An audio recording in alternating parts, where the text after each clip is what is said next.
What's up, guys? Manic Assassin back with you today.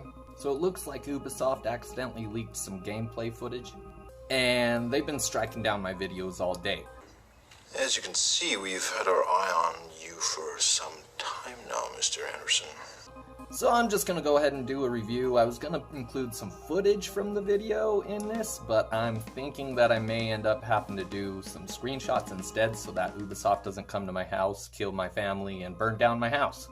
How about I give you the finger, and you give me my phone call? Because they are doing everything they can to try and keep this information off of the internet.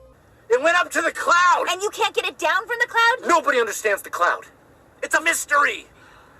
With good reason. I'm sure that it's because the game isn't that polished. I noticed that some of the lighting textures and stuff weren't in the game that are in others.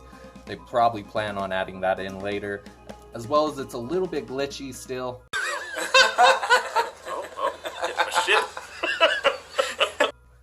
Don't worry, nowhere near as bad as we've seen with some of the other releases. But there's still obviously a lot of work that needs to be done with it. Now Ubisoft understands that the fan base is going to overreact with this, as they have.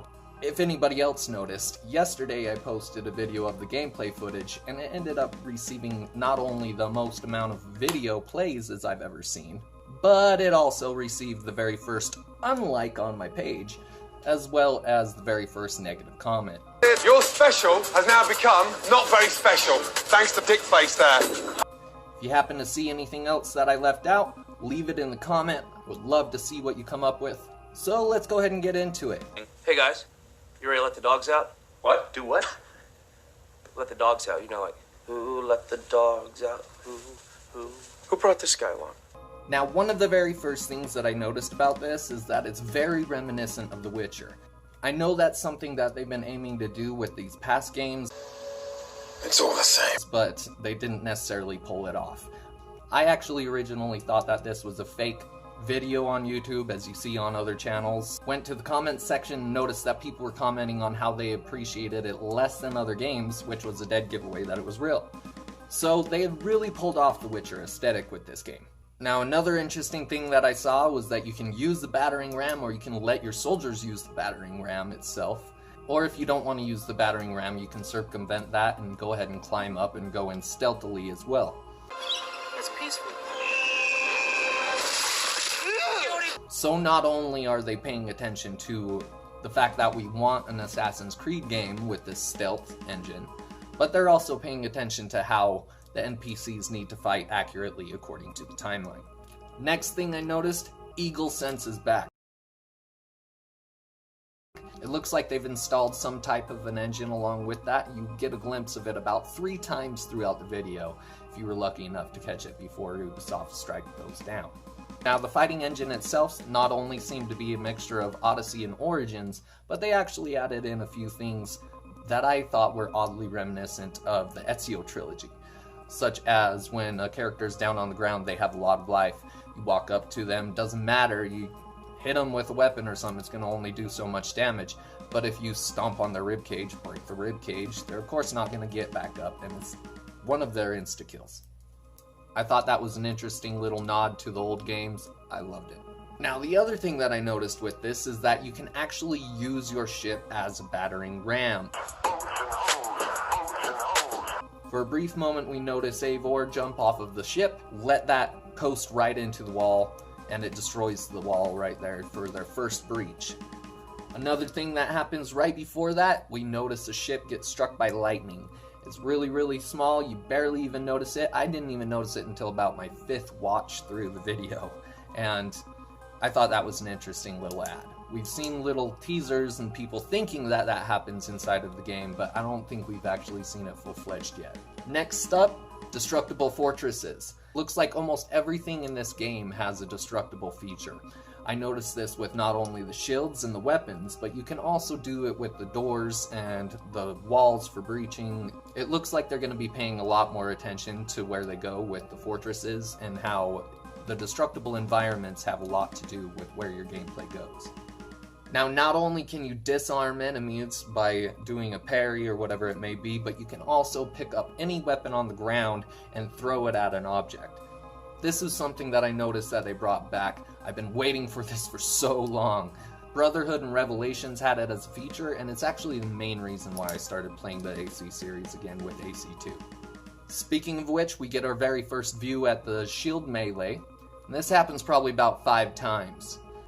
When they were doing it, it was actually Eivor fighting with dual axes. So you not only can use the shield as a melee, but you can also take enemy shields as you're using weaponry and use it as a melee.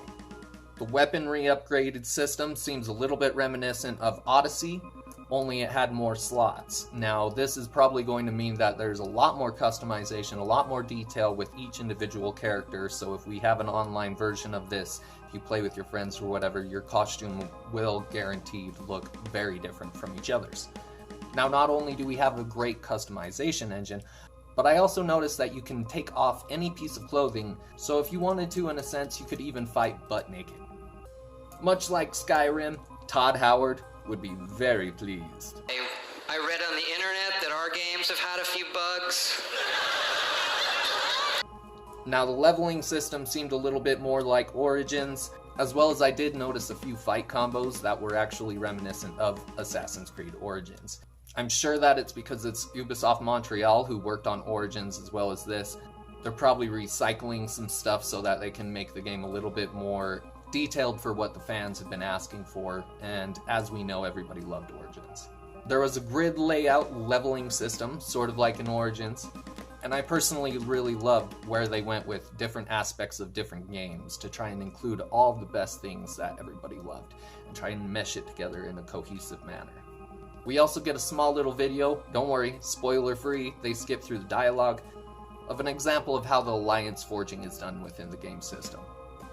Now, I thought this was interesting. A little tidbit that I noticed was that if you choose not to kill the character, that may end up leading towards the alliance not being forged properly, whatever it may be, we don't know yet at this point. It looks like the battle engine is a little bit reminiscent of Odyssey, which means that when you have an all-out war, you will see many NPCs on the ground fighting each other. Now, I think this is a really great way to go with the game on some levels. I really loved the fighting system in Origins a little bit more, but if they monopolize on this and toy around with it, maybe it'll turn into something really great. There were some small glitches with the running and the parkour system that I noticed. Parkour! Extreme! That really brought me back a few steps. It seemed like they were using something a little bit more reminiscent of Revelations, and I really wish, as a personal fan, that they would bring back the parkour engine in Unity. I think that was the best they've ever done with it. I loved it. Most people don't even give it enough credit. And I'm sure there's many more things out there for you guys. I want you to let me know what you saw in the comments below. Please leave a like, subscribe, and notification bell if you want to.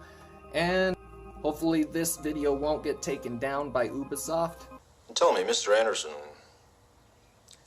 what good is a phone call if you're unable to speak?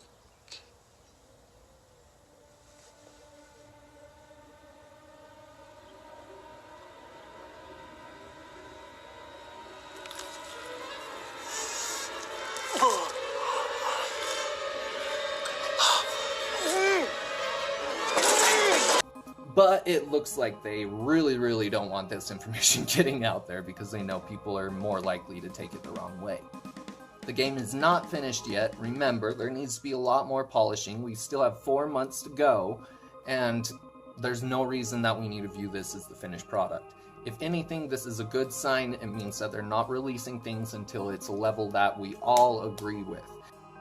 Now, as where it stands for Ubisoft, this is the first video of mine that they have ever taken down, and so I know that it was a legitimate leak. Personally, I think the game looks like it's going to be great. Some of the facial features and all of those aspects, they were only able to be buffered in 1080p, and if you got a chance to see it on my channel, I'm only able to buffer my videos to 720p. So imagine what that looks like in 4K. Until next time, guys, it looks like we'll have to wait till June 12th to be able to see the official release. and see what that looks like in 1080p, and then once again they'll upload it probably to YouTube, and you'll be able to see what it looks like in 4K. Once again, guys, thanks for watching this video. This has been your Manic Assassin, bringing you the latest on Assassin's Creed. Have a great day, guys.